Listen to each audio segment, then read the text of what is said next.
Cutting subsidies on a variety of flour-based staples is the first phase of the Iranian government's economic reform plan. The price of pasta, pastries, non-traditional bread and biscuits have more than doubled since last month. I paid 25,000 tomans to buy baguettes. It's twice the previous price. I believe state handouts can compensate for the price rise for now. But I fear the inflation might soar so much that the current handouts won't suffice. And sellers are complaining of a drop in customer numbers. We have had a decline in sales. Some customers just ask the prices and leave. Some others don't care about the prices and go ahead with their purchase. But all in all, our sales have been cut by half. Iran imports about 30% of its grain from Ukraine and Russia.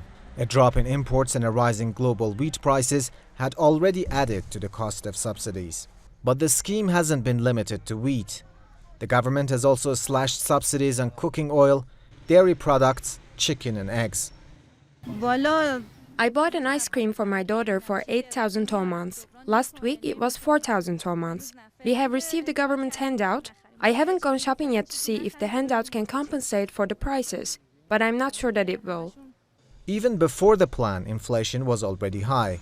The government has tried not to anger poorer Iranians by increasing wages of laborers and civil servants and by keeping state subsidies on the most basic commodities intact. Although most food prices have gone up, the government has kept the price of traditional bread, the staple of the Iranian cuisine, low. Fuel and medicine will also remain heavily subsidized. The reform isn't facing any serious political opposition, but sporadic protests against this scheme have been held in a number of southern towns over the past week. The authorities insist lower-income people will ultimately benefit, as it will prevent smuggling and tackle corruption. In practice, our resources were being wasted in past years.